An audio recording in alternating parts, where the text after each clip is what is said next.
दोनों से धुआं उठने लगा और उसमें से एक राक्षस प्रकट हुआ।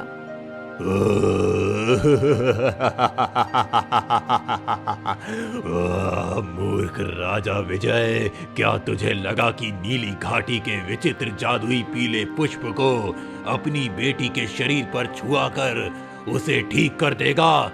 इसकी आंखें तो खुल गईं, लेकिन उसकी आत्मा अब भी मेरी कैद में है।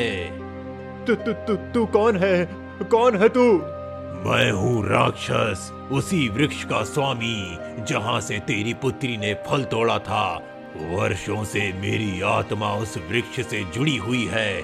जिसने भी उस वृक्ष के फल को तोड़ा है वो जीवित नहीं बचा।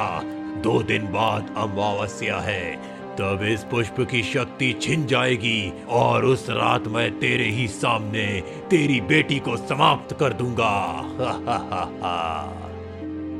इतना कहकर राक्षस काले धुएं में विलीन हो गया। मंत्री जी, जल्दी से उस साधु को बुलाओ जिसने नीली घाटी से पुष्प का उपाय बताया था। कुछ ही देर में साधु कक्ष में पहुंचा। साधु महाराज, हमने आपकी सलाह मानी, पुष्प लाया गया, परंतु अब ये राक्षस प्रकट हो गया और कह रहा है कि हमारी पुत्री की आत्मा अब उसकी कैद में है। महाराज, वो राक्षस मेरी कल्पना से कई अधिक शक्तिशाली है। आपकी पुत्री अब केवल एक ही उपाय से बच सकती है, अगर उस राक्षस का अंत कर दिया जाए। परंतु ये कैसे संभव है? उसे केवल एक विशेष तलवार से मारा जा सकता है, जो आपके राजमहल के बगीचे में गड़ी हुई है। अरे, लेकिन साधु महाराज, वो तलवार तो केवल राजवंश से जन्मा राजकुमार ही निकाल सकता है, और राजकुमार तो वर्षों पहले समाप्त हो चुका है। क्षमा करें महाराज, आपकी पुत्री को बचाने का और कोई उपाय नहीं है। महाराज, ये सब मेरी समझ से परे है। आप क्या कहना चाहते हैं? अरे, तुम्हारा काम समाप्त हो गया है।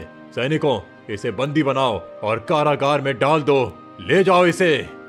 ये क्या महाराज, मैंने तो आपकी सहायता की है। अरे, सहायता की? तुमने केवल पुष्प लाकर आधा कार्य किया, राक्षस को मारना बाकी है, और वो काम तो तुमसे हो नहीं सकता। ले जाओ इसे। अरे, मैं क्यों नहीं कर सकता महाराज? मैं तलवार निकालकर राक्षस का अंत करूंगा ना। अरे मूर्ख, क्या तुमने सुना नहीं?